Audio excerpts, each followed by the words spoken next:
Good afternoon, ladies and gentlemen, mothers, fathers, daughters, sons, brothers and sisters. This is the Apex Online Racing Formula Renault 3.5 League, season number 1, round number 2, here at Suzuka. My name is King-Kodiak, and I'll be one of your commentators throughout this evening's race. Joining me in the comedy remarks, always happy to say, the Lord God himself, it is Stevie SQ. Hello, thank you for welcoming me along again. It's always a pleasure to sit alongside you and talk over these races. And for the second week in a row, we're at this amazing racetrack, Suzuka. Yes, we had the Formula 3s come to us in this circuit last time out, and wow, what a pair of races that league generated.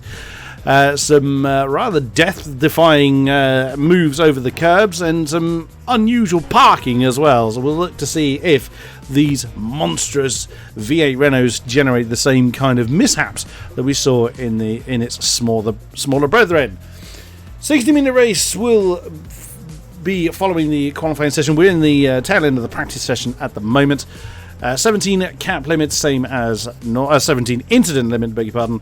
As you can see. So let us see where we stand. Well, we're still in practice at the moment, but it's Valchiavi that is leading the way in the moment. Charlie Summers too, Ronnie Osterkamp, who fought Valtteri Alander to quite an epic battle last time out at the Nürburgring in these fine cars. So we'll look to see who will reign supreme around this twisty circuit. Very different circuit here in Suzuka than we had in the Nürburgring last time out. So we'll see who reigns supreme this time. Absolutely. From what I've been told, these cars are there's still that sweet spot that some of these higher end drivers in a championship, like we saw with Rene and we saw with Valtteri last week, they're still unlocking that little bit more potential, but I've been told that the grid should be a little bit close. So hopefully we can have a bit more of a fight up front than just those two, although it was a masterclass that they put on last week. Oh yeah, absolutely it was, and they just kind of broke away, and they had a great scrap to themselves, but it really was to themselves. It was to the exclusion of all else.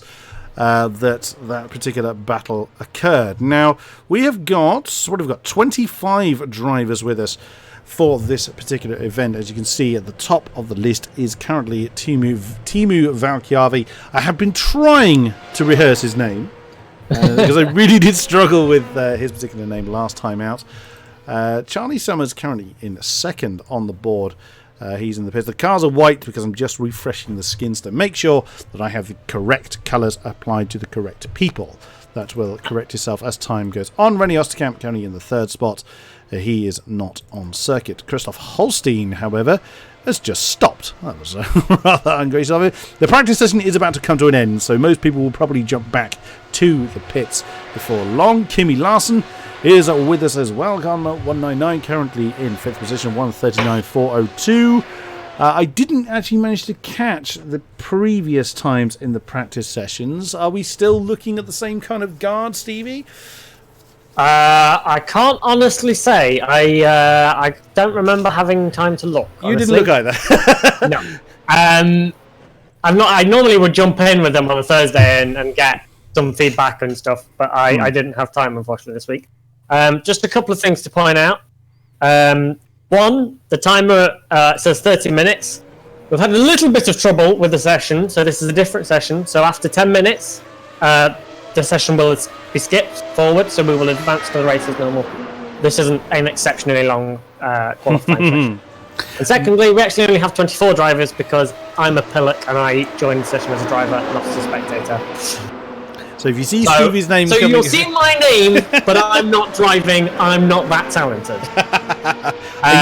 You lie, sir. I have commentated on you in the GTE League. Yes. I know your capabilities. You are far too modest.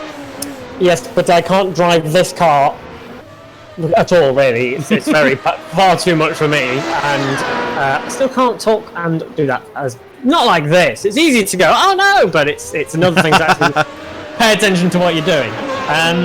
A point on the first round, by the way.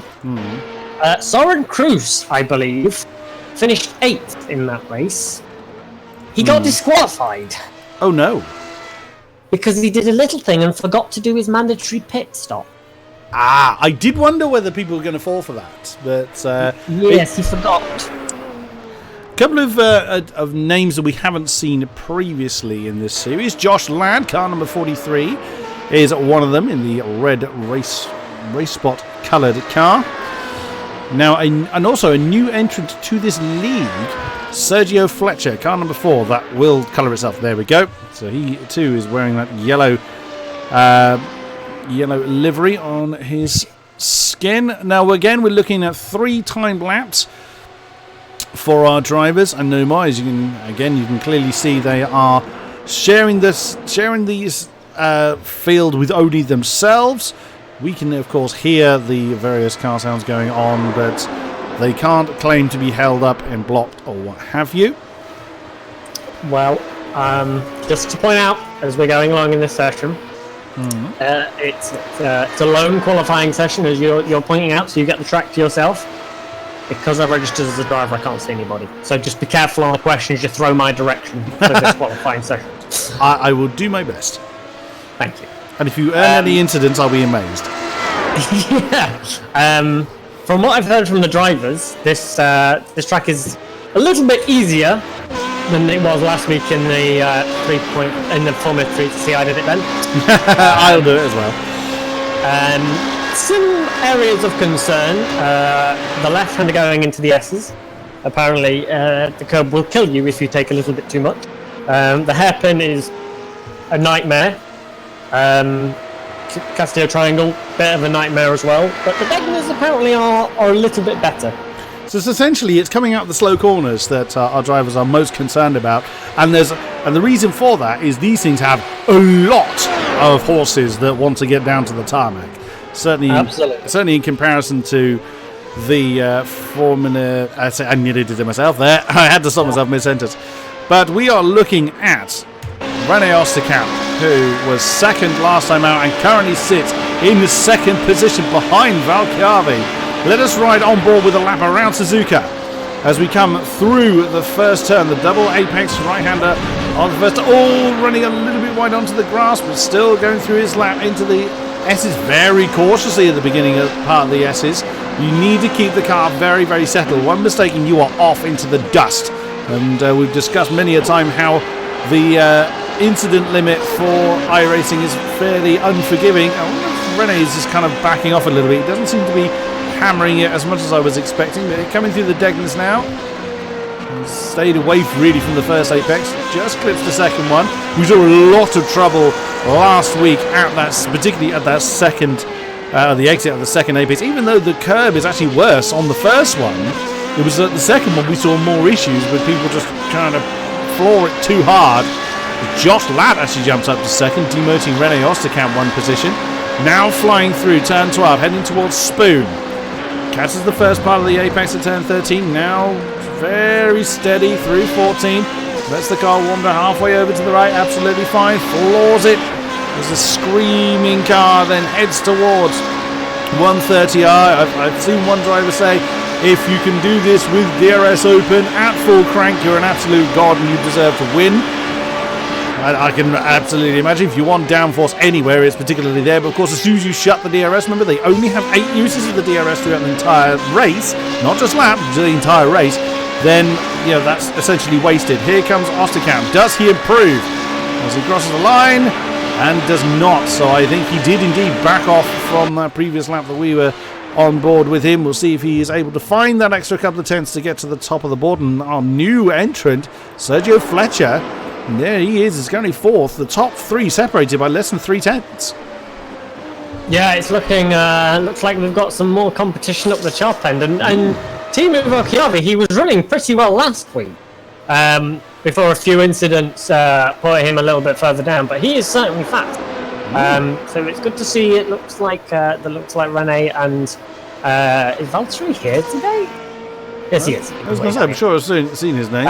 So hopefully they will have a little bit more competition. Yeah, indeed, the fellow Glacier Racing car of Valtteri Alander, car number 10, has yet to get a time on the board. Josh Ladd comes across the line again, slightly slower than his previous time, still has exactly a tenth to find. to dethrone Timu Vaikiavi.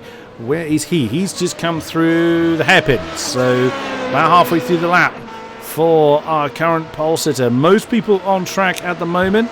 Kimi Larsen in 5th. Patrick Kessler. He was not with us last time out, I don't believe. Car number 28. So no, this is his first round, but he is teammate to René Osterkamp for SimRC, and they have pretty much dominated the team's championship for the past few seasons in Formula Renault 2.0. So they are a formidable force.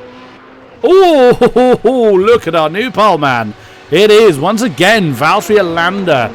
The top spot, 138.653. So he's got 1 3/4 tenths on Valchiavi, who is just finishing his lap. Does he improve? I don't think he does. He did! He just taken the pole back again by 27 thousandths. That's his 3rd and final timed lap. His day is done.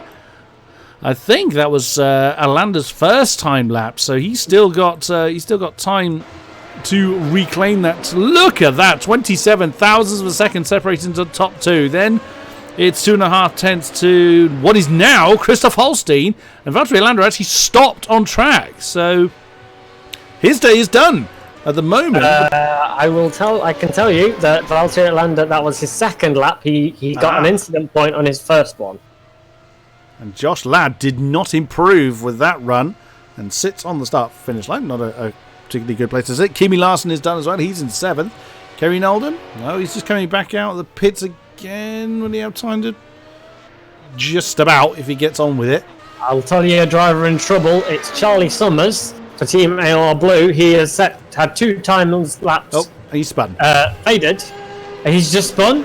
That's his qualifying over then. That's his 3rd lap, I guess. Because he's already tried 2 and both of them were invalid. So, oh dear. Oh dear. But he started from the back last week, did he not? And he stormed through the field. In the F3 for the sprint race he joined. He moved literally on that day, so it was very much a last minute join. But for the first round of this, he was running pretty well, but he spun very early on. It's maybe it's a part of a pact for Team AOR. Remember, 2 weeks ago, Kerry Nolden of Team AOR Orange didn't get a qualifying lap in. That start all the way back, finished brilliantly. But yes, it's maybe it's a thing. Yeah, but it's adding to the challenge because they clearly feel they need more of it. Speaking of car 35, there he is, currently 9th, 139. Oh, no, just demoted by Dominic Gaidemeyer, who's crossed the line. A lot of the cars will initially appear white, but they will colour themselves correctly, and that's a CSR coloured car along with Christoph Holstein in 3rd. Valtteri Alander is on circuit at the moment. There he is. You can still continue to lap, but your laps just don't count. Kerry Nolan comes in, so he will not be sending another time. Canoe Martinson's still going, though. He's still pushing. He's coming through Spoon now, so let us see. Can he improve? Currently 15th, 140.2. That was what he said last time around. Alander and Sarah Dove are the only people on track at the moment. Sarah Dove, how many laps has she done? 2, I believe? Can't see. I find out for you. She has done all 3. Oh, so she's just out there for practice. First one was a 32.0, second one was invalid, and the third was her 40.9. Here comes Canoe Martinson. Does he improve? He does indeed. 39.8, jumps up to 13, right behind Evan Imre. All by bang on a tenth. So a bit of a gap for him to get towards the sharper end. And say Alander is still out there, but has already set his times. So yes, we should be looking at the complete grid, roughly as you see it on the left. The qualifying time allocation has elapsed, but as we have car on field, I think Sarah Dove's coming back into the pits. Yes, she is. So we just had confirmation from the race director that they are skipping the qualifying session forward. Just a point on Matteo Coppola-Neri. He would be starting in 22nd. He's just said he's going to start from the pits because of connection. But this is how our grid then sits, with Valchiavi taking the pole spot, Valtteri Alander 2, Holstein 3, Ladd 4. Osterkamp 5, Fletcher 6, Larson 7, Kessler 8, Gatorman 9, Nolden 10, Herman 11, Evan Imre 12, Martinson 13, Reed 14, Olsen 15, Lindstrom 16, Potter 17, Morick 18, Kreutz 19, Dove 20, Butelard 21. Coplaneri will be starting towards the back. That elevates Morris, Summers, and not Chambers, because Chambers accidentally joined as driver, as previously mentioned. Oops. Even the greats make mistakes. It was all the panic because of all the issues going on. I was trying to help Phil, so yeah, I did it. Oops. It happens to the best of them. Right, so our driver's now joining, as previously mentioned. Yeah, a bit surprising to find Osterkamp then a few positions down, considering how well he did last time out. But not every track suits every driver. Even though you're on the track on your own, doesn't mean you're guaranteed to have a clean run, as some of our drivers were still struggling a little bit. A good effort there from Holstein. Holstein didn't fare quite as well last time out. He was towards the sharper end, but faded a little bit, I believe, at Nürburgring. I did actually watch it back, and I've completely forgotten how most people did, unfortunately. Such is my age. The old grey cells aren't doing so well. We're just waiting for everybody to grid up then, and then we will get the race underway. Standing start, as you can see. Where is our poleman? There he is. All the pressure, of course, on him to do what he can then from that top spot. And waiting for Fletcher, Coplaneri and Morris to grid in. Obviously, Coplaneri will be starting from the pit lane, so he's going to have to wait till everyone goes past the pit exit and goes through turn 1 before he is released. And he can't sit at the end of the pit lane either. He's sitting in his pit box. So he was 20 seconds, so his 20-second pit box is down, and then he can go. But he goes from his grid spot, pit box, sorry. So he's got a bit of a drive. Yes, indeed he does. Right, we should be getting this underway. Oh, that camera's no good. Right then, it is in the hands of our Glacier Racing team, and away we go then. Who is going to get the best of the starts? Charging off away from their particular spots. That is, of course, Valkyrie and Alanda leading the way. Ladd and Holstein side by side coming through the first turn. Here they come then. Who is going to... We usually see some kind of issues going on, but looks like everybody has got through okay. So far so good. I'm not seeing anyone with a huge particular gap, except for Coplaneri, who, as mentioned, is starting from the pit lane. They're now weaving their way through the S's. Just people need to take their time. It's a long way to go. It's a 1-hour race that is going on, but it is so tempting just to put a wheel wrong, miss your braking point, because all the pressure's on you. The adrenaline is absolutely pumping. It does look like... Oh, oops! No, as soon as I say that, someone's gone. That is Kerry Nolden, I think. It's Kerry Nolden and Stefan Herman. Oh, that's an ugly looking car for Nolden. He is parked there. Oh, he's going again, but that's put him so far down the field.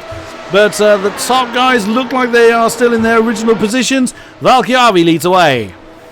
That was a really good clean start, I must say. It's so easy to trip over the drivers here. But through turn 1, up through the S's, it was amazingly clean, and it looked great from the globe camera I was watching from. Coplaneri is quite a few seconds still off the back of Nolden and Herman. Charlie Summers is already up to 17th, so he's had a great start. And he lag disappeared then there. So there's Sarah Dove already behind with a lot of pressure then from Butelar, Kreutz and Morris. And here comes Charlie Summers trying to make a move on Potter, coming to the outside of the first part of the Cassia Triangle. Does not quite make that stick then. And look at that. You've got the Glacier Racing guys slipstreaming one another down the right-hand side as we're looking at it. And then right behind that, you've got Josh Ladd is under a lot of pressure from Holstein and Osterkamp. And also Fletcher involved in that particular battle as well. Kester's just lost a position to Gaydemer. So Dominic Gaydemer now up to 8th position. Phil Reed right behind. Lindstrom. Oh, and someone's... I think Lindstrom's tried to go on the outside of Martinson. Potter! It was Potter that is basically parked it on the first turn, so he's got to get back going again. But yeah, wow, look at that. It was the same as we saw last time out. We've got a breakaway at the front of 2 cars. This time it is Valkyrie and Alanda. But Ladd has got it all to do with the pressure right on here. If we look on his gearbox, that's exactly what he's got. Occupied him. Oh, look at Osterkamp trying to get on the inside of Christoph Holstein coming out of the hairpin. Doesn't quite get the move. Excuse me. Doesn't quite get the move done. Oh, Holstein then having a look. He's looking every single direction to get past Josh Ladd. Coming into Spoon, but no dice so far. That's Fletcher running a little bit wide. Fletcher's got a great inside seat.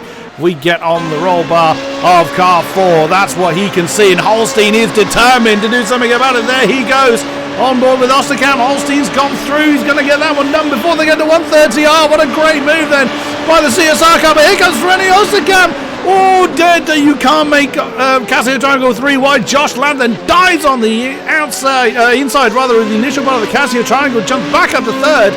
Here comes Osterkamp now in Holstein slipstream. Then as Josh Ladd sticks very hard to the right hand side. Actually boxed in Osterkamp a little bit. Now René's looking to the inside of turn 1. Gets huge problem there for Holstein. Flown off the road.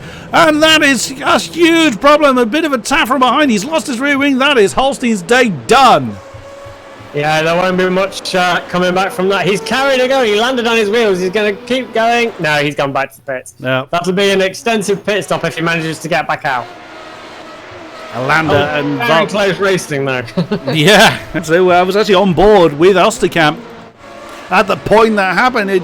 For a moment, there may well be argument of either lag or netgo there, because it didn't look like there was impact on Osterkamp's car. It almost looked like Holstein completely lost that of his own accord, but I'm sure there will be discussions and what have you about that one all. But look behind, that's Fletcher on the that's Larson on the back of Fletcher. Car 199 was having a look to try and make a move on car number 4. Then you've got Gadamer behind, with Kessler and Reed in short succession. So many cars bunched up. Evan Imre and Canoe Martinson are together. The AOR yellow cars, 147 and car 20 for 10th and 11th. But yeah, I'm keeping a very close eye on our Glacier Racing cars up front.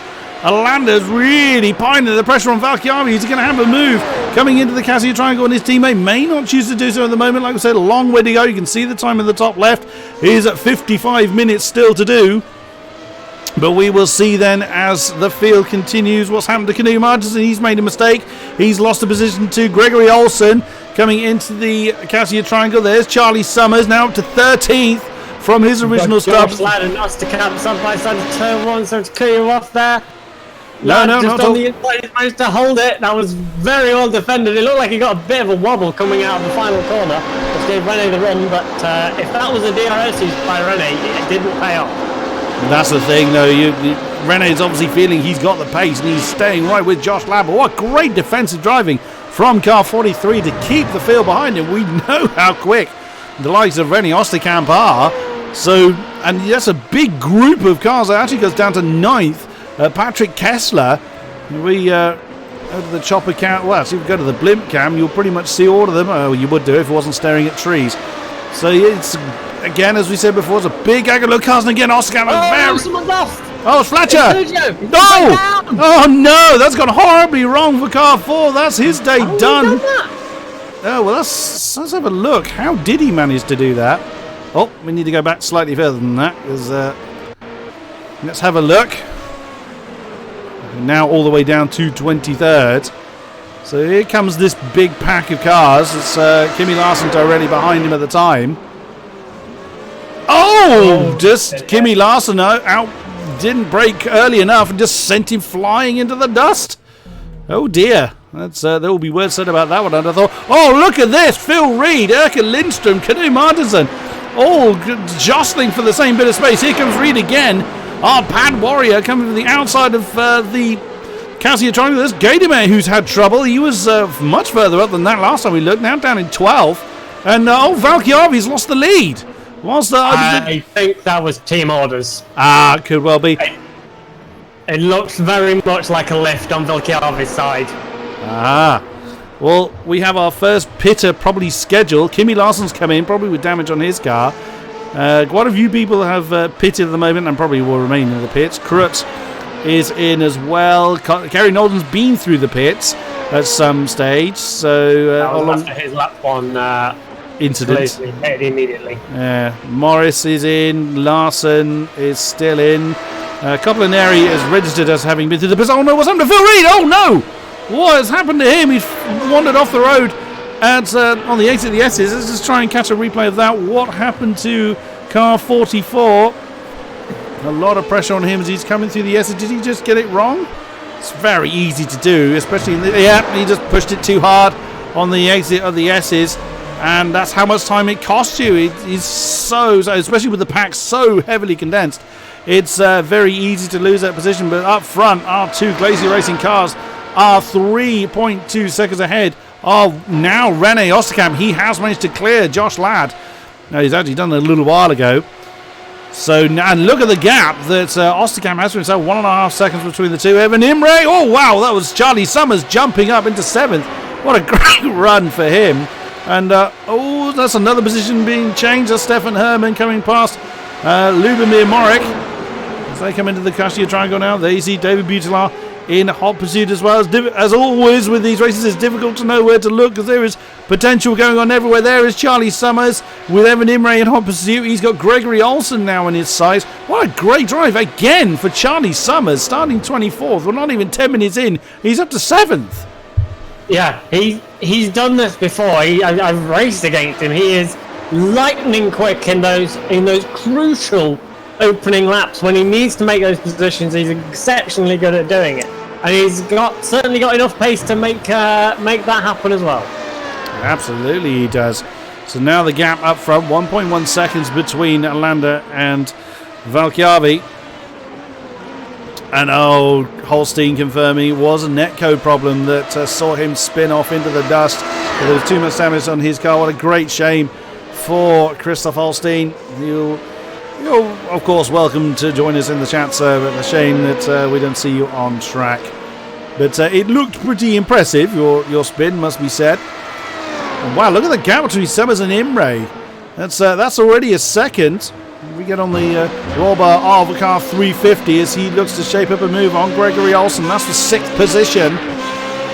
Staying very much in the slipstream of the car ahead. As long as you're within about half a second, you'll get the best of it. Is he going to try and move on the inside 130? I know he backs out of that. Why is he so? But he's now floored it again. He's going to go over the inside of the Cassia Triangle. Gregory Olsen staying to the racing line. Through goes Summers. Another amazing move, putting car 350 up to 6th. That was great stuff. He didn't bother with this move at 130R. Instead, he tucked in behind, followed incredibly closely, and just finished the move off into the Cassia Triangle. Lovely stuff. And I don't think he's finished yet. Absolutely not. I mean, looking at his lap. That last lap where he overtook someone was also his best lap of the race. And I think the second fastest lap of the race. That's exactly what I'm looking at. The only man faster than Charlie Summers last time around was this man, René Osterkamp, who is absolutely closing in on the top two. He was 0.3 faster than the pair of them last time around. Both of the top two, Alanda and Valkjavi, lapping within the same 10th, 140.8. Osterkamp 140.5, Summers 140.6, and Summers is only 10 seconds off the leaders at the moment, so we've got plenty of time. We can maintain that particular pace. Again, we've said before that consistency is absolutely crucial when, particularly in cars that have a bit of a tendency to bite you. We sort of explained last week that it's really power out the slower corners, putting too much down, because you won't catch it, or you'll be very lucky to catch the slide if it does just let go. So control is absolutely crucial in these things. So one mistake can really be very, very costly. Absolutely, and like we said last week, this track is unforgiving. There are runoffs, there's very generous runoffs at some corners, but it is a tough track. It is not one that will let you get away with too many mistakes. Osterkamp gained another 4/10 on the top pair. Again, the top two are talking about consistency. Another lap where they're in the same 10th. 41.0 this time for our top pair. And what's happened to Osterkamp? Osterkamp's off! What's happened to him? He's pushed it too hard. What's happened to René Osterkamp? A rare mistake. I mean, again, you can see on the replay here, you can see the top two in his sights. Because he just pushed it too hard in the first turn. Oh, yep, that's exactly what I was saying. As soon as he was lucky to keep that out of the wall. As soon as the tail lets go, you can see he instinctively turned into the slide. No chance. There's just the raw power and momentum in these things. will just send you off into the dust. Osterkamp very lucky to keep that out of the wall, but he's now got Charlie Summers' company much earlier than he would have liked. Absolutely, and we know how eager Charlie is to make up places, so he's sitting in a pound seat right now, and people are coming towards him. Yeah, absolutely. He was welcoming any and all to that particular party. There you see right behind Olsen and Imre, not too far behind, less than a second between each car. And Erkin Lindström is a couple of seconds behind Imre. Knut Martinsen rounds out the top 10, but Martinsen's got company. There they are with that's Stefan Hermann directly behind. Hermann we saw involved in that lap 1 incident going off into the dust, so he's not a bad drive for him. He's back in his starting position at least, shaping up a move on Martinsen perhaps into 130R. Again, you've got to be pretty brave to do it. There in the background you saw Dove, Morik and Butelaar in a battle for 12th. Oh, and there goes Hermann on the inside of the Casio Triangle. No, that one gets shut in his face. But again, not taking my eye too long off the battle up front. As Valkjavi, I think, yeah, as team orders has just said, they're just gapping each other at the moment. Again, within a 10th of each other last time around. And actually, Josh Ladd was lapping at near identical pace, within 4 thousandths of a second to Valkjavi last time around, but he's 5.1 seconds behind. Kessler is 2.8 behind Ladd in 4th position. Then you've got René Osterkamp, who's now given himself a little bit of a gap between himself and Summers. So as charging as Summers is, he may not be quite on Osterkamp's pace, but I think it's fair to say that René Osterkamp will catch the cars ahead again, and that is going to play, once again, pay dividends for Charlie Summers. Absolutely. The only issue for Charlie at the minute is that this is kind of the pack he should have been in at the start. Everyone else he's passed, you would argue that he should have passed them with his pace. Now he's more on the same level as everyone around him, so it's going to be a little bit harder, I think, to get those passes. But yeah, I think René will be able to get. He might get a little help from his teammate, although they've fought on track before many a time. So I don't know. We'll see how willing Patrick is to let René go. Obviously, it's only a 6-round championship and there's no drop weeks. So with every point on offer, I don't know how hard Patrick will fight, but we will see, I'm sure. Again, this is something else we highlighted. We're on board down to the cockpit with René Osterkamp, and you can see, especially with the sharp corners that we have in some of these turns, just how much the hands of the driver just completely obscure your view. So again, another opportunity to get it wrong, essentially, especially with the traction being so crucial out of the slower corners. You get it wrong again in these things, and well, René's already displayed what happens when you get it wrong. That last lap was the fastest lap of the race for René Osterkamp, 140.321. That was a good what was he, 5/10 quicker than Valkjavi and 6/10 quicker than Alander. So once again, on quicker than leader's pace. Charlie Summers only 2/10 slower behind him. So he is staying right with Osterkamp. Osterkamp is essentially, if he doesn't make another mistake, he's going to drag Summers kicking and screaming all the way up to potentially the leaders. Kessler is going to have quite a hard job if he is choosing to keep Osterkamp behind, which, let's face it, you're not realistically going to keep a faster teammate behind, but you never know. Different teams, different ideas. Absolutely. I'm so fascinated. It must be frustrating for René because he's clearly got the pace and he could see them. But that one mistake. But what is amazing with these drivers, and it's always impressed me, is you see a driver he's the fastest man on track. He's a multiple Formula Renault 2.0 champion, and he makes a mistake at turn 1. Me, that'd be like, okay, I'll back off. Oh no. He turns up next time round and attacks it at full force yet again, and then sets the fastest lap of the race. They just don't know, okay, I'll back off a little bit. No, I can do it. I know I can. I just got to commit. I just got it a little bit wrong. Summers! Oh, Charlie Summers. That could have gone horribly wrong. I just suddenly, sorry to cut you off again, Stevie, but replay of Charlie Summers coming into the Casio Triangle. Something went a little bit odd for you. I hope you weren't doing an Evan Imre. Oh, he did! It's exactly what he did. But what he did, he ended up facing the pit lanes. I'm not convinced he was actually looking to pit at that point. It was like, oh, well, I'm here. I'm facing the right way. I may as well. So, yeah. At least he got that side of the barrier without If he'd gone past it, it'd have been more of a nightmare. But yeah, he decided a bit like Evan last week that no, I'm here. I may as well pit. I've never seen it said before, and now I've seen it twice in 2 weeks. Yeah, absolutely. Trying to make the oh, there we go. The overlay was saying replay when it wasn't in replay. There we go. That's now fixed. But yeah, Evan Imre did better that by parking it backwards in the pit lane. That is going to be a difficult thing to better or repeat. Yes, that was one of the funniest things I've ever seen in sim racing. But interesting, Renault Oscar 141.2 and nearly a full second slower that lap than his previous best, which was only a lap or so ago. So easy. I will say, when I watched the instant replay of Charlie, who was just behind Rene made a bit of a mess of the Casio triangle. He got the first bit a bit too much, which then got him a bit wobbly through the second bit, and then he got struggled with power on the exit. With these cars, to be on the limit, you have to be properly going for it, and any kind of issue like that rolls on to the next corner, it costs you so much time. Oh no, why is Dominic Gaidenmayer in the pit lane? Why is he in the chat? I was going to say, yep, we've just spotted him in chat. What has happened to car 37? I don't know, because I think I'll go and have a look. I'm not sure I'm going to get a replay of him. No, unfortunately not. So yeah, see if we can find out what has happened to René Oskamp is still behind Kessler, but he has closed right in now. He was 3 tenths quicker. No. What happened? He was involved in the incident with Sergio. Oh dear. Oh, so I did see one of the CSR cars go off. And yeah, he had nowhere to go and just had a little thump into the front of Kimi Larson. Oh no, that's both of the Comrade Gaming cars out then.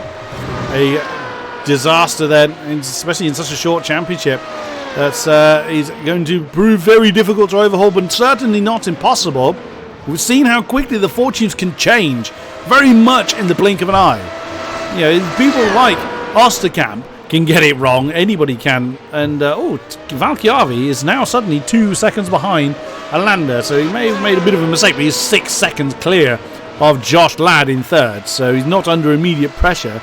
But Josh Ladd does not have a big gap, and there is third, fourth and fifth in that one shot there.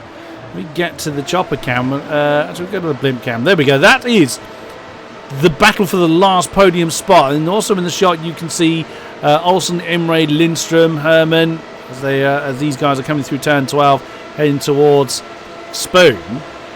But this is a genuine battle for that last podium position. It also might be why Kessler is not willing to kind of back off. But that was also, Kessler was quicker than the leaders last time, I just realised. His personal best of a 140.5, which is only a couple of tenths quicker than Osterkamp's best. So there is pace in car 28, so he may not be willing to just let Osterkamp go. No, and ultimately, if Kessler's got the pace and can take points off for last week's race, or last round's race winner, Valchiavi, that helps René. As long as, whilst ever René's scoring, and Valchiavi, okay, if he's ahead, as long as he's losing as little points as possible, that's good. And in regard to Valchiavi, he hasn't done anything wrong. His pace has been consistent. His last 5 laps have all been 40.8 or 40.9. It's more that Alstra's just turned it up a notch. Dude, from lap 10 to lap 11, he gained half a second. On the next lap, he was just a tenth off that. So that's very quick. Although I would say the gap has come back down again. It has. Maybe Alander has made a bit of a mistake this lap. Oh dear. He's lost half of his lead, such as it is between the two teammates. I do wonder whether are they going to swap round? Bearing in mind they started the reverse positions that you see them now. Alander behind Valchiavi. Will they swap round towards the end of the race? That would be interesting to see. But Kessler is now on the back of Josh Ladd. That gap has come right down. Bearing in mind that Kessler was 8 tenths quicker than Josh Ladd last time around. Here he comes again. Now coming up to 130R. Is car 28 going to make a move? And look at the gap between Kessler and Osterkamp. So Osterkamp has either made a mistake again, someone just pushing a bit too hard, or he's just kind of managing things at the moment. Certainly not impossible.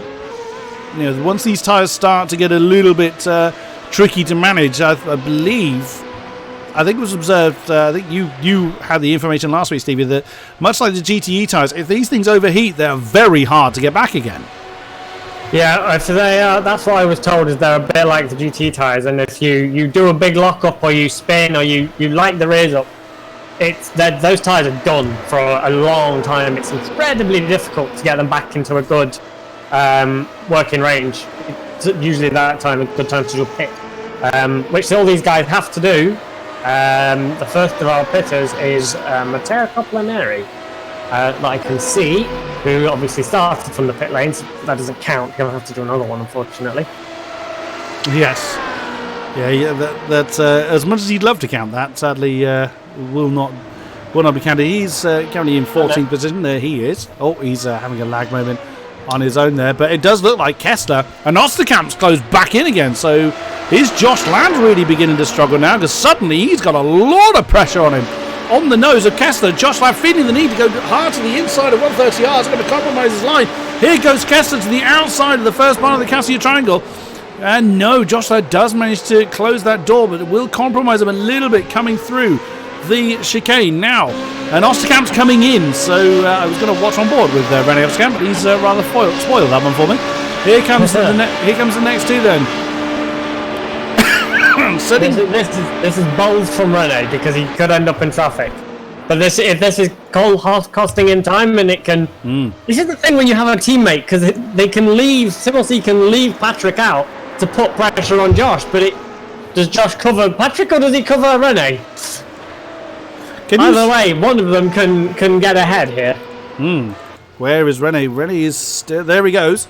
So René was stationary for about 7.9 seconds. We were seeing anywhere between sort of 6.5 and 8 seconds last time out. He's going to come out. There is Coppolaneri right behind him. Comes out in 13th position, 7 seconds-ish behind Butala. So he's got himself a bit of free air. But yeah, if he's going to lose time behind this battle for third, then yeah, he's timed that fairly well. Can you see the incident limit, or has no one got an incident at all? We won't have instant limit just because Phil had to set the session up in a bit. That's right. That explains what I was thinking. Wow, everyone is very clean. No, unfortunately, we can't. We don't have. Oh, whereas Patrick runs a little bit wide at Spoon. Very easy to do that. That would have been two. That would definitely have been. Yeah, that would. That's an easy one to pick up. No, unfortunately, we don't have. If someone just disappears, we'll have to assume they've disconnected, or they've been disqualified. Indeed. And quite a few people in the pits. Kimi Larson, of course, didn't survive his excursions. Darren Potter has been in the pits for nearly 2 minutes. We'd assume that he is not returning to like pits. Josh is choosing to cover René. He was really, he locked up right before the pit speed limit line there. So if he has I think, is it a 10-second slam dunk stop go penalty if they speed in the pit lane? Harsher, I think it's 15. Oh, 15. So if he's in there for over 20 seconds, or about 25 seconds or so, then we know that he didn't get away with that. That's a very battered car. We can see a few cars back. He's back down off the jacks. No, he didn't. He did manage to slow that down in time. 7.2. Decent stop then. Is he going to beat Osterkamp out? There is René Osterkamp, so he does, but not by much. So René Osterkamp is, of course, up to speed. Finds himself once again behind car 43 as we are fast approaching the halfway stage of this race. Whilst a lot of this particular phase of the race has been fairly strategic, there's a lot of things that just could really boil over very, very quickly. And again, that's what we found last week in Nürburgring. You have that kind of management phase in the middle, and then it goes completely bonkers towards the end. So I think we had like a 4 or 5 way battle at the end, and the podium positions were massively under pressure for the final podium position last week, round 1. So confusing that they rode on alternate weeks. This is amazing for Patrick Kessler now, because he's got a clear track, and we know he can do lap times that are incredibly quick. So it'll be interesting to see what he does now, because he could easily stay out and let René battle with Josh. It'll be interesting to see if he comes in. He doesn't. He stays out, so he's going for the longer strategy, the overcut. Sergio Fletcher joins us in chat as well. A bit of a shame. His first AOR race sadly has not gone well. So Sergio was doing very well in his main race, right up there in 4th early on. But alas, that is the nature of the beast. Unfortunately, these things will bite you at any given moment. Erka Lindstrom is getting quite close to Stefan Hermann. That's about off a 6th. So car 179, Stefan Hermann, and 98 of Erkan Lindström. Erkan's not close enough to make a move, but he's close enough to keep the pressure on, and that can be very distracting, and that's not what you want at a circuit like Suzuka. And Erkan's doing very well at the minute, to be fair. He's up quite a few places. He's up 9 places. Obviously, a few people have had issues that were pitted. But he was battling with Knut Martinsson earlier, and he's pulled a bit of a gap on him. He's running very well at the minute. That he is. I suppose the battle towards the front that we have, although Stefan Hermann has broken away a little bit to Erkan Lindström at the moment. The lead car that's pitted is Josh Ladd, who's still got, there is René Oskam. You just saw him in the shot there. So it's going to be interesting to see if Josh can break away from that charging car 29. And still, I think as René Oskam has only just got the fastest lap by 0.06 of a second over Valtteri Alander. So that's where René should be. Obviously due to the amazing spin he had, and I bet he was relieved he kept that out of the wall. I've just noticed we have had a couple more casualties. We've lost Darren Potter, and we have lost Kerry Nolden. Oh, what a shame. I've just found him, and he's in the pit lane. I'm just trying to see what happened. I can't see it, I don't think, unfortunately. Bit of a shame for him. So let's check in where everybody is, and as we are pretty much on the halfway point of the race. 17 laps gone, and Valtteri Alander leads his teammate Timu Vaikjavi, our pole sitter, by 2.6 seconds now. Our top 11 yet to pit. Patrick Kessler is reading in our top 2 slightly, or reeled in, was quicker than Alander by a couple of tenths, and quicker than Timu by half a second. But he is still 6.9 behind. Presses on nonetheless. Gregory Olsen now up to 4th position. Pretty decent ever considering starting in 15th place. But finds himself 3 seconds behind Kessler and Evan Imre. Also taking advantage of other people's misfortunes. Up in 5th position. 6 seconds behind Olsen. Hermann in short order behind him. 1.5 seconds that separates those two. Then it's Erkan Lindström, 1.7 that separates Erkan and Stefan. So that gap beginning to increase a little bit as the laps continue to count down. Knut Martinsson in 8th, 3.5 seconds behind Lindström, rather minding his own business there. Sardov, who through consistency has got her way up to 9th position now. 3.5 seconds behind Knut Martinsson, very similar pace there. There you just saw at the top of the shot, not a name I'm familiar with before this race, Lubomir Morik. In car number 66, finds himself in 10th position. The last car that hasn't pitted is this one, David Butelar. But that's Josh Ladd and René Osterkamp coming up behind him. That's an interesting, that's not typically what you want to see in your mirrors, is these two flying down the road. What's happened to Martinsson? He's in the pits, so Knut now bringing his car in on the halfway mark to get his mandatory pit stop out of the way, but Osterkamp continuing to pile the pressure on Josh. There is Josh jumping to the middle, trying not to give René Osterkamp the slipstream. But on they press then. Was the lap time difference between them? 0.3 to René's favour, so he is pressing on, but Josh Ladd is still lapping with impressive, leader-esque pace. Absolutely, and I wonder as well if Josh was moving over just to appear a little bit more visible in that red car in the mirrors of David Butelar, just as like a hey, hi, coming through soon. But David's in no obligation to let him through. They are fighting for position. Whoa, that's wide. That was wide. And from much like with last week with the F3, is from what I've been told, the car will skid on that exit curve of Deggan 2.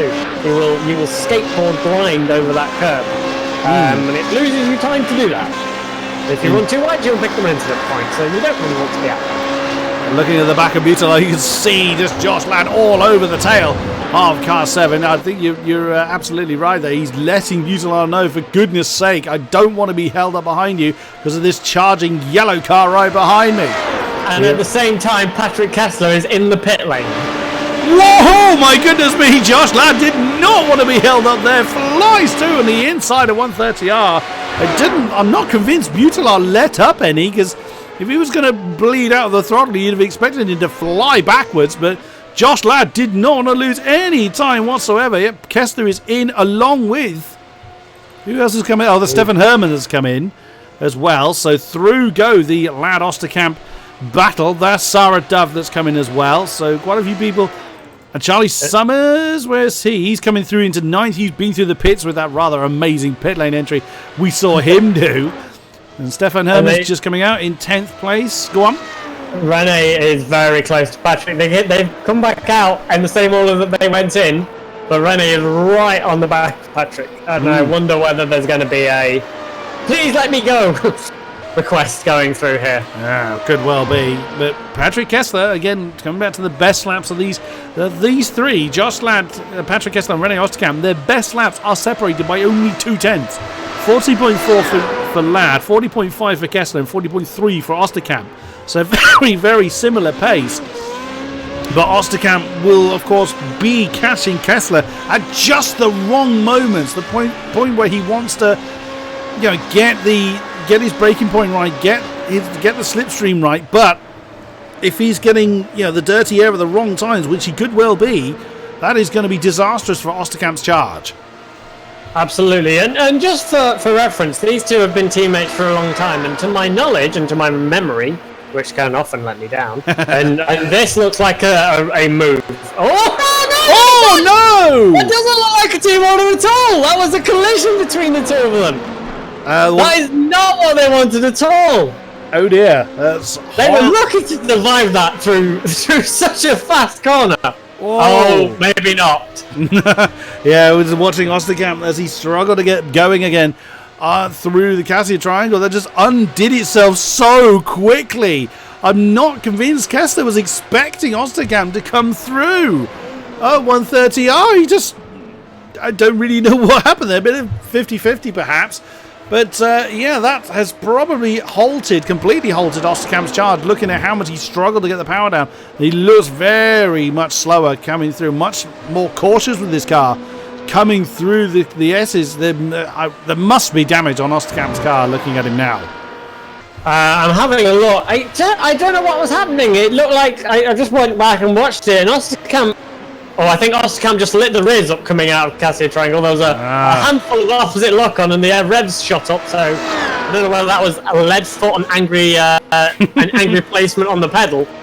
But it looked like Osterkamp, I just don't know whether he misinterpreted with the speed he gained, or just thought, he's letting me go. And then next thing, Kessler's turned in. And like I was going to say, just for reference, they're both previous champions. I think it's 3 Chow drivers and 1 to Rene and 1 to Patrick. But, what's up? So, Sarah Dove had a moment coming out of the S's and very nearly collected what I believe was Daniel Morris. That was that could have gone a little bit wrong for her. We've got quite a few people up quite a lot of places at the minute, which is good to see. We've got Evan Imre and Lubomir Morris in the pits as well. Yeah. Gregory Olsen's in. It's just the 2 leaders, it looks like. It is! Yeah. Now, I hope they don't befall... Who was it got disqualified last time? Soren Cruz, who remembered to pit because he pitted on lap 1. When he may have had an issue. Oh, Evans back out in 8th. That's worked out very well then for car 147. Morick is coming out, just getting off the pit lane limiter now, but he's going to have Reed. No, Reed's quad. Oh no, there is Phil Reed. So he's going to come out in 12th. Not bad for him. But that's worked out very nicely for Evan Imre. Charlie Summers is now fairly close to Rene Osterkamp. So if Rene's got a problem, Charlie Summers, with the pace he's shown, could well pounce pretty quickly. Absolutely, and if Rene's got any damage on that car, Charlie, I'm sure, will be quite willing to make up for that with his not lesser damaged car, I think. Olsen is not far off the back of Kessler either. We're going to have a move, I think, between Stefan Hermann and Evan Imre. Evan went very wide at the hairpin. He's going to set Stefan up a treat towards Spoon, I think. Oh, he's not even waiting for there. He's going for the outside of turn 12. Oh, that's brave. And Evan braked very early. He knew that Hermann was alongside. Now, either Evan let him go, or he just realised that move was done. and let him go. So that is Stefan Ehrmann now up to 8th position in that in his charging car. Olsen is still keeping Kessler for company, and still our lead 2 not interested in pitting. They are continuing just to pretty much mind their own business up front. I want to see the lap times for Osterkamp and Charlie Summers now that they've had a decent run, so to speak. And for Osterkamp, 41.8. Oh, a full second slower than Summers. Oh dear. I suspect there's damage on that car. Again, looking at how careful Osterkamp was coming through the S's, and after that incident, I reckon he's got damage. It could very well be. I'm gonna have a little look and see if I can see any mixing between them in terms of damage, if I compare them straight or compare visual side by side, but I can't see anything. But these cars, if they're anything like the 2.0, they can be so fragile. You can easily damage the floor, and if you do, you're in trouble. Absolutely. So Summers then bearing down on Rene Osterkamp. Just ahead of them. Only 2 seconds separates Osterkamp and Olsen. Olsen is battling with Kessler. I think Olsen was... Olsen came out of the pits last time around. So his last lap was 2 minutes. Oh, Alanda's in, I think. No, he's not. Just my overlay going. Oh, Alanda's made a mistake, is he? No, no. I think that there was a lag moment there because suddenly it showed us Valchiavi being 4/10 behind. It's 4 seconds. So, oh, here comes Summers on the back of Osterkamp. Look how quickly he's gained. So that's either damage on Osterkamp's car, or that was most certainly a DRS moment there for Charlie Summers. Flew past on the inside, but Osterkamp's not willing to let that go just yet. Oh, that was close coming through the Casio triangle. Charlie Summers now up to 6th. Pit stop served. And through he goes. He's not feeling comfortable, though. He's gone straight to the defensive line. Here comes Osterkamp getting what slipstream he can. Bit of a lag moment there for Charlie Summers. And Charlie cannot get that move done coming into the first turn just yet. But I would imagine that Charlie now is just going to stretch his legs. At 41.3 for a big one. That was Gregory Olsen here. 42.1 for Osterkamp last time around. That is undoing at a rapid rate of knots. Yeah, I think Rene's really struggling, but he still wasn't going to let Charlie just have that position. Nope. And this is an incredible drive from Charlie. Okay, he had the mistake in the pit lane, but he started at the very, very back. He's up, how many places is that? 18 places? This is amazing. Indeed, yeah. I mean, you got to think that he was up into the top 10 by the end of lap 3 or something. It was amazing how quickly, I don't know if it was quite that quick, but it was within the first quarter of the race, Charlie Summers was already well within the top 10 and looked set to really close. He's got 2.1 seconds to get towards Olsen, who's only 1.2 behind Kessler. So there's another couple of positions very much easily for the taking. But up front, the 2 leaders are just gone. Yeah, but we do have one of them in. Valchiavi has pitted. Bringing his car in now. Well, that was quick. Well, that was 6.9 he was stationary for. Out he comes. Was 30-something seconds between the 2. And there is Josh Ladd. My goodness. That's 5 seconds between the 2. Actually. The gap is not that big. I thought it would be bigger. It's not like it was in Nürburgring, when Valtteri and Rene would pull like 30 seconds on the rest of the grid. True, because Alanda, of course, still has to come in. There's 35 seconds between Valchiavi and Alanda. I think it was 4 before he pitted, so assuming a 32 second pit lane loss. So Alanda should come out again quite comfortably in the lead, unless he has an ups moment. Oh, I'll tell you who else is in the battle. Phil Reed. He's on the back of Lubomir Morik for 12th position. Our Pad Warrior, car 44, is right on the back of car 66. Lapping, good 6/10 quicker. Phil Reed doing his personal best last time around of 41.0. So there's a potential forming there. Osterkamp still within a second of Summers, but I think that gap's just going to continue to increase. I don't think he's really going to be able to challenge that. So Charlie Summers 2.5 seconds to close down to Gregory Olsen, who is still within a second of Kessler.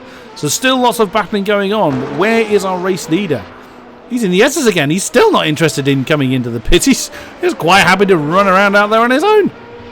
Yeah, he's just enjoying the track to himself. And then they say this is a track that the drivers love. And then I'm sure there with a car that I'm sure he's enjoying driving, he's just in a bit of a rhythm. As long as he pits before the last lap, he's absolutely fine. Indeed. I was just jumping through a few people there. Quite a few people had lag moments. I was wondering if someone had gone off, but no such thing. There's the gap between Osterkamp and Summers. So again, this Osterkamp cannot get his lap times below 141.6 now, 141.5. So let's go. What a shame! That must just add to the frustration. You know you're quicker, but through one mistake, and it was quite a silly mistake, unfortunately, between yourself and his teammate as well. The golden rule: never hit your teammate. That just must be, I mean, that really must be testing the kind of mental fortitude of René Osterkamp. That was tested already once with that amazing off he had in the first half of the race, heading towards the first turn, or first turn wall, I should say, and then managed to get right back on the pace straight away, and he lost a couple of positions at the time. This must really be testing for how well he can just keep himself settled. Absolutely, but he's had worse, I'm sure, and he's had worse races. He's still running, he's still in the points, he's scoring good points, okay. He's losing out a bit compared to his championship rival, I think, who is in the pit lane, as now Valtteri Alander. He's decided to pay his pit crew a visit. They were getting a little lonely. But yeah, he knows you've just got to pick up the points where they come, because it's so easy, as we've seen from a few drivers, where you make a mistake and you don't manage to survive it, or someone else makes a mistake and that's it. You're done. You don't get the bonus that you do in the F3 league, where you get that sprint race to make up some points if it all goes wrong. Here, you get one chance, and if it goes wrong, that's it. It's gone wrong. So I'm sure he'll be not best pleased, especially as it was, as we said, with his teammate, but I think he can still be happy that he's had two major or pretty big incidents and he's still going and he's still in the point. Indeed, as Valtteri Alander comes out with that 5-second lead, still intact. There was just 0.1 of a second between the pit lane stop time for Valchiavi and Alander. 6.9 for Valchiavi and 7 for Alander, how long they were stationary for. So absolutely incredible consistency. It is going to take something quite amazing to see them off into the dust, I think. Well, as we've seen, anyone can make a mistake here. Oh, yes. Charlie Summers has closed down that gap to Gregory Olsen to less than 2 seconds and increased the gap between himself and Osterkamp, who we've just seen at the top of the shot, to about 2 seconds now.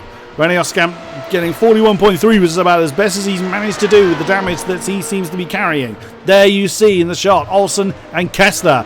Charlie Summers is coming. Car 350 wants to get involved in that particular battle. That is what he can see. Less than a quarter of the race remains. We've gone 26 laps so far here at Suzuka. It's long enough for fatigue to begin to really settle in. I mean, bearing in mind these guys were in, or most of them at least, were in an hour-long practice session before this race started. Then the 10-minute qualifying before that.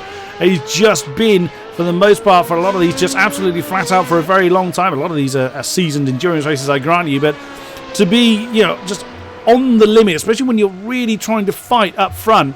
Oh, has Kessler made a mistake somewhere? No, Kessler's just lost 7/10 in that last lap. But suddenly I notice Olsen is right on his case. So whilst they fight, Charlie Summers is coming. Oh, absolutely. And Charlie will fight to the very bitter end. He is going to give it everything till the very end of the race. Phil Reed is quite close as well to Lubomir now. He may have a run into turn 1. It would be brave. It would be, but we've seen Phil be brave before. He went for that. He had to think about it, but at the very last second, Morrick shut that door. Phil committed to the line, but I think he anticipated that door being closed when it did, because he got out of that at the right time. But keeping an eye on Olsen, battle for 4th. Josh Ladd is gone. He's 8 seconds up the road, so the podium is very much out of the question unless someone makes a colossal mistake. Josh Ladd, actually, he's just set the fastest lap of the race. I just realised. Yes, he has. Yeah, 140.312. So, yeah, there is pace out there yet. And if Valchiavi and Alanda take it a little bit too easy up front, it was a fair old gap for him to close down. But there's still time on the clock. As we keep saying, this the potential for mistake is very, very high. So it is not done. No one's position is particularly safe. Unless you're out already. Yeah, if you're out already, that's not great. Yeah, but it's safe. It won't change. It's true. It's true. It's not going to save. I have to say, Gregory Olsen, I think, is a bit of an unsung hero today. He started 15th. He's up 10 places, and he's holding his own against drivers that should or were that qualified much higher. Now, Patrick Kessler qualified in 8th. Charlie probably would have been within the top 10 easier with the pace he's shown. And Gregory's moved his way up brilliantly into a top 5, and it's kind of gone unnoticed until these final few laps. Phil Reed on the inside of turn 1 on Lubomir Morik, and that is job done. It's been coming for a while from car 44, but he has managed to get the move done. That's 12th then for Phil Reed. He's got 6.8, 6.9 to close down to Knut Martinsen. That's probably going to be a bit too much with 11 minutes remaining. That move is done. Can he hold on to it? But again, keeping an eye on Olsen. He's lost a couple of tenths out of the hairpin. There is Charlie Summers. He's under a second now. Oh no! Josh Ladd's made a mistake! Oh no! What's happened to Josh Ladd? He's spun at Spoon, I think. Let's have a look. So, where do we pick him up? Pick him up coming through turn 12, heading down towards Spoon. He did have a pretty healthy nose. There was the commentator's cursor. No, there he goes. It was indeed a half spin, but he's come to a stop nowhere near the wall. But that's cost him a colossal amount of time. That could well put Kessler, Olsen, and Summers right on his case if he's not careful. Absolutely. He's lucky that he had the gap that he did, but he will not want to do that again. Most certainly not. Certainly not. And there you go. You can actually see the 4 cars we're talking about in the shot. And of course, the minute that Kessler, Olsen, and Summers see that, they're staring at a potential podium. So he lost 5 seconds in that last lap alone. Kessler's slightly quicker than Olsen, but Summers is charging once again. 140.4 for car 350. He's going to be within striking distance of Olsen. If not this lap, then most certainly the next at that kind of pace difference. Less than 10 minutes to go. And once again, it is the action is starting to heat up once more. Oh, it's great. I love this. It's awesome. And I wonder as well how Josh's tyres are going to cope now. If what I've been said is true and the setup can't counter it, if his tyres are overheating, he's going to have a pretty rough lap coming up. Hopefully after the lap it'll calm down, but if he could struggle this lap. Indeed. And but once again, we've seen how well he can defend. So we could well see him he's going to have to. He's going to defend like hell to keep these 3 charging cars behind. But we will see. There's only going to be another few laps to go. What, we've got 6 laps after this one. Potentially to go. Here comes Summers. He's within 7 tenths. Gregory Olsen now. So he's going to be getting the slipstream effect from car 55 ahead of him. He won't get it quite yet, but he's positioning himself to really capitalise on it. So Gregory Olsen, is he going to let him go, or is he going to fight for the position? You would think he's got to fight, surely. Oh, absolutely. I this late in the race, you're absolutely going to fight. And just to prove me wrong, Josh Lapp responded with a 140.3, which is on par with fastest lap of the race. So just what I know. Well, I mean, yeah, that was again amazing kind of fortitude to just calm himself down, because I've done it myself. The few league races I've done, you make a mistake, you just completely lose. Well, I do. I completely lose the rhythm, and it takes a while for me to kind of settle down and get back into it. These guys, no, bam, straight back on the gas, straight back in the saddle. But this battle is getting good. No fear. They have no fear. Something that I like to point out as well, something that I wish we could see, but we can't. DRS, I said earlier, they get 8 in a race. That's it. They can use it anytime they like. There's no prerequisites. You don't have to be within a second. There's no limit on where you can use it on track. You get 8 in the race. I'm willing to bet Charlie's used most, if not all of his, getting to where he is now. I wonder how many Patrick and Gregory have left to defend with.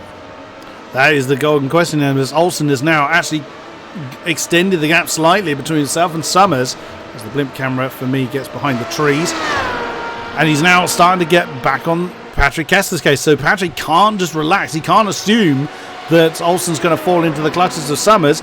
Now out of 130R into the Cassia Triangle. He has a look, but it's too far back. But he's positioning himself for a lunge into the first turn, I think.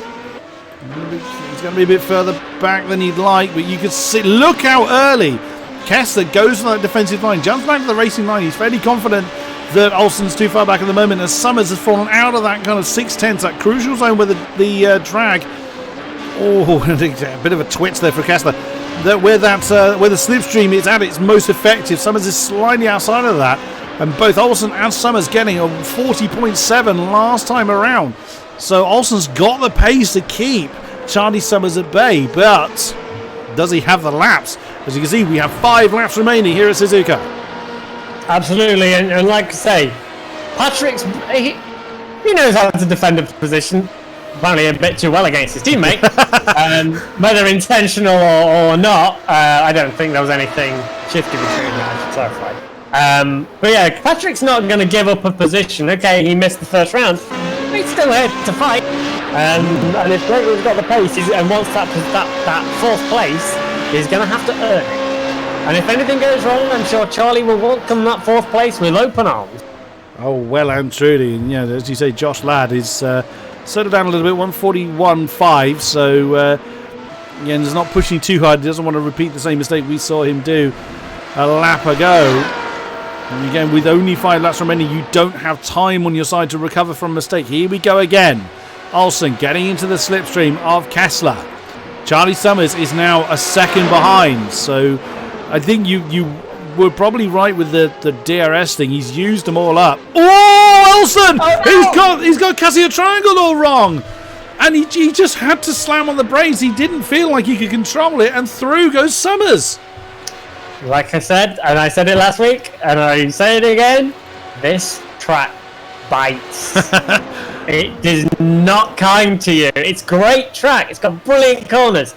It will not let you make little mistakes. It will punish you every single time. Fortunately for Gregory, he only lost 1 position, but he'll be kicking himself. And he's still right there with Charlie, but he'll be kicking himself. He's now so much... It's 1 place, but it's so much further away from that 4th. Guess who's completely mullered the fastest lap? Is it the race leader? Correct. 140.0. Yeah, I was going to say, actually, you'd think with the gap he has, nearly 8 seconds after his teammates, you'd think he might back off, look after the car, make sure he gets it. No! Last lap was a 40.1. That's the 10th of his previous, the last best. Yeah, that's the thing, is that... But that's risky. I mean, he wants this race done. He wants the win. I get that. But you're risking it, because we've seen repeatedly how easy it is for a mistake to kick in. And this car is not forgiving when it comes to trying to catch a mistake. So, I mean, if he throws that in the wall, it's done. No matter how long you led for, if you can't bring it home, it's all for naught. Absolutely, and I'm willing to bet that if he makes a mistake, even if he keeps going, if he makes a mistake but Timu gets through, I think Timu might be a little bit less willing to let him go with 2 laps to go, pretty much 3 laps to go. Sorry. It's a bold move, but that's the thing with this with getting in a flow around a track, is you're kind of sometimes better to just stay in your rhythm, even if it's at a much higher pace than you need to be running. Is if you back off and you think, I don't need to push, then you're out of the rhythm. You're thinking about it, and that's when mistakes can sometimes happen. Yeah, absolutely. 3 to go. Valtteri Alander leads by 8.2 over his teammate, who leads Josh Ladd by nearly 10 seconds. Then it's this 3-way battle here. Kessler, Summers and Olsen. Less than a second between the 3 of them. And it is Osterkamp who's fallen to 5.6 behind that battle. Damage limitation for him. There is Stefan Hermann, who is running a similar kind of pace. And Evan Imre in 9th. He's up from where he started. Was running pretty well pre-pit stop. So a solid race for him. And it is Lindstrom Ooh, there's Knut Martinsson, so not much between them. Martinsson closed in half a second on Lindstrom. He may begin to challenge for that 10th position. Then Phil Reed, 7 seconds behind them, still has Lubomir Morik for company. And Daniel Morris, haven't really seen a great deal of him in this race. And Davy Butelar rounds out our top 15. And just behind Dave Butelar, actually, is Sarah Dove. She's just within the clusters. I don't know whether she's got time to make this move, but she's looking like she's eyeing that top 15. Oh yeah, right with Butelar. So it is possible. It is certainly there for the taking. Penultimate lap then. And this is where the pressure really can mount as well. Despite the fact that people have that comfortable lead. I thought we'd lost Charlie Summers for a second there, but no, that was a lag moment. You may well have that sensible lead, but these guys know how difficult these cars are. They know where the potential for mistakes are. So that can add a little bit more pressure on their own shoulders. So again, it comes down to how well they manage pressure, their own mental discipline. Absolutely, and I think if Charlie gets half a shot on Patrick, he's going to go for it. He's had such a tremendous drive, and I know Charlie a little, having raced with him for a couple of seasons. This guy is rapid, and he equally will go for it as much as he can. As we've seen, he's at 19th place. So I think he's within 6/10 now. If he gets a shot, I think he'll go for it. And that's just how some drivers are, whereas you may get others that are a little bit more reserved and consistently can pick up those same brilliant results. Indeed. Have we lost Sarah Dove? No, we haven't. This is my overlay just playing it there. So Charlie pushing with everything he's got. Patrick just has got to hang on for one more lap. That's all there is left here in Suzuka. And still Valtteri Alander is just pushing the sub-41s. He's not letting anything to chance. He wants as big a gap as he can possibly get up front. There is that three-way battle. Summers is just about within slipstream range of the car ahead. It's not going to pay off anything at the moment. If he's got any DRS left, now is the time to, or this lap is the time to use it. If not, he's just going to have to try and force a mistake for Patrick Kessler. Gregory Olsen is not far behind either. So again, one mistake could undo that one. Knut Martinsson is getting within striking range of Erke Lindstrom to get himself in the top 10 as well. And Sarah Dove is not far off. They're actually side by side coming into the Casio Triangle. She wants to get into the top 15. So there is still battles right the way to the flag. Absolutely, it's what we like to see, battles up and down. I think Erke made a little bit of a mistake last time round. But Sarah Dove, she's going to go for the move. She's side by side with Butelar down the pit straight. She's got DRS. She's probably using it. And into turn one, it's difficult to go side by side with there, but she's done it through two. She has indeed. Where is our race leader? He's coming down to the Casio Triangle. Well, once again, Valtteri Alander finds himself towards the sharper end. I did wonder whether he was going to swap with his teammate because his teammate was the pole man. No such luck. Your winner here in Suzuka for the Formula Renault 3.5 League is car number 10, Valtteri Alander, by nearly 10 seconds from his own teammate, Timo Valkjavi. Here he comes, car number 70, takes the second podium spot. Josh Ladd, what a solid result for him. Car 43 started fourth and rounds out the podium. Nicely done. But here is Kessler, manages to fend off Charlie Summers, holds on to fourth. Then Summers chases him all the way to the grass. So yeah, they're still going. Fair enough. Why not? I suppose. Absolutely. They're still battling. Knut Martinsson and Erke Lindstrom were battling down towards the triangle, but I think Erke's managed to just hold him off. One more up, and Knut might have had a go there. Yeah. So Charlie Summers takes the fifth.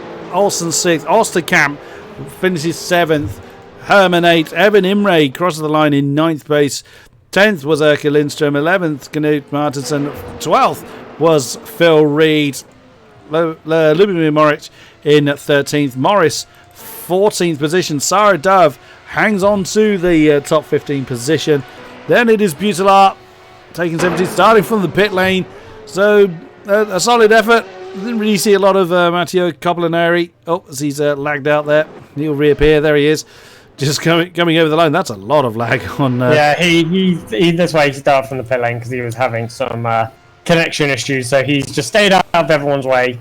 But he's managed to do that and still get a points finish, so good to him. Indeed, and everybody pitted this time. And the rest of our runners, sadly, didn't see the flag, so that's Nolden, Potter, Larson, Fletcher, Gadamer, Holstein, Krutz, and, has to be said, Chambers as well. I don't know. That Chambers guy, he should really do better than that. He didn't even see him on track. No, he didn't even bother, did he? Well. Unfortunately not. Shall we see who we can find? Is anyone wanting to talk to us? A minute, no, but they tend to take a couple of minutes. They do. They don't use Discord to race with. That's absolutely fine. It's not mandatory. Let's have a look at the result then. There it is. The confirmed result. Valtteri Alander is your winner. Valkyrie 2, Lad 3, Kessler 4, Summers 5, Olsen 6th, Osterkamp 7, Herman 8, Evan Imre 9, Lindstrom rounds out the top 10, Martinson 11, Reed 12, then Moritz 13, Moritz and Morris 13, 14, Dove 15, Butalas 16, Coppolaneri 17, and the rest, as we said, are non-finishers. And the one thing, and if Alander is a perfectionist, then the only thing just to ruin the night is he didn't quite get pole. He missed it by just a few hundredths of a second, and he's dominated the race. He's easily got the fastest lap. He's won the race and just lost out to his teammate in qualifying. But he did break 140 as the fastest lap on that last lap as well. 139.5. Wow. Yeah, that's impressive. Yeah, that's pretty good. You don't need me to tell you he's good. He's won the first 2 rounds of this championship. This is the 3rd way through now. It's only 6 rounds, like we said. And talking of our race leader, he is ready for him. Oh, drag him in. And there he is. Well, Mr. Alander. Have fun out there, did you? Yeah, very, very much. It was, well, the first stint was awful. I don't know why, but the second one was much better. So, we did wonder, because you and Valkyrie just disappeared, ran off. And you just looked in complete control. Was there any kind of plan heading into this, or were you pretty confident that you were going to be able to control the pace up front? No, we didn't have any plan. Just pull away and do our own race. So, and that worked out pretty well. So, great result for the team. So last week it was you and Osterkamp that ran off into the distance. This time it was you and your teammate. So. Is this what we're going to see for the rest of the season, or is there some races you're less looking forward to? I really can't say. There's like a new track for me, the Virginia Raceway, so I haven't raced there, so I need to learn that. But let's see. I hope it will continue like this. I imagine you do. It sounds to me like he doesn't want to give anything away. And who can blame him? Who can blame him? Well done, Valtteri. We look forward to the rest of the season. Great effort, very well driven, and wow, your pace, particularly as the lap counter went on, was even more impressive. So great race, well done, and we look forward to the rest of the season. Yeah, thanks. No one else wants to make themselves available, which is fine. It's certainly not mandatory, but it is nice to get the thoughts and views of our drivers as the race concludes. Anybody else? It doesn't look like it. Let me ask you a question, KK. Please do. Who was your driver of the day? Ooh, there's several candidates really. I mean, Valtteri Alander, of course, being the clear fastest person by an absolute mile. Charlie Summers starting towards the back and just pressuring the whole way. yeah, those are the people I'm kind of looking at. But there was several examples of people really driving out of their skin. I've got to hand it to Orlando though, because there was just no one was in his league. Yeah, it's the second race we've seen from it of this ability to not just lead, but lead under pressure, like we saw in round one with Rene, who was so much closer than we saw Valchiave today.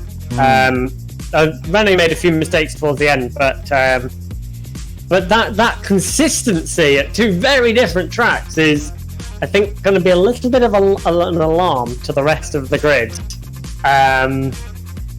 I'm going to say Charlie Summers.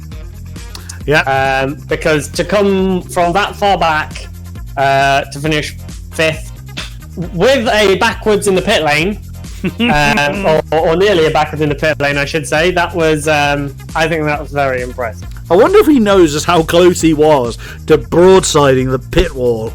Because that was close. That was... Well, I know he races in VR, so I bet that was quite scary. Yeah, just to see this just chunk of wall coming towards you at an angle that you know you can't do anything about, just hoping. That's assuming he has his eyes open at that point. I wouldn't. I'd be like, oh! Hoping with everything I got. There would have been many screams. Yes, not stream friendly, I suspect. Oh no, and I've had the neighbours ringing me up and going, "Are you okay?"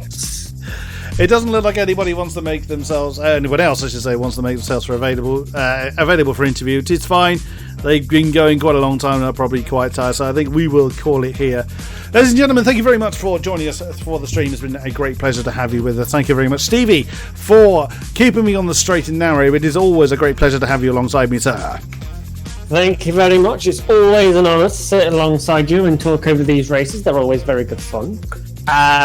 On Monday, we have the return of the GTE League after its 2-week break because of Christmas and New Year. There's no excuse for family stuff now. You've had enough time. You can wait and 12 months to see them again. No, we are at the Nordschleife, which is the combined layout. Wow. They've had 3 weeks or so to practice. There's no excuse. I'm terrified and I'm only commentating. That's going to definitely be a war of attrition, I think. Yeah, it's slightly a different format next week. It's a 40-minute qualifying session, just because it's the Nordschleife. So there will be no practice. We'll probably have to start a little bit earlier next week, on Monday, sorry, if that's possible. With the same length race, 1 hour and 20 minutes. And then Friday next week, we have round 3, halfway point for the F3 League, and we have Brands Hatch GP. Fabulous. That should be amazing to see. And then carry on. That's it. And then in 2 weeks' time, we have the third round of this series as another British track, my local one, which is Donington Park. Ooh, that's tight and bumpy. That's going to be fun in these things. Absolutely. So, yes, that's a lot to look forward to. And, of course, the various other leagues that happen over here at AOR. Do stay with us. There's a lot to see. Thank you very much to our drivers for putting on an incredible show. Once again, it is always a great pleasure to commentate for them. But for now, thank you very much. We will see you next time. Thank you very much, and good night.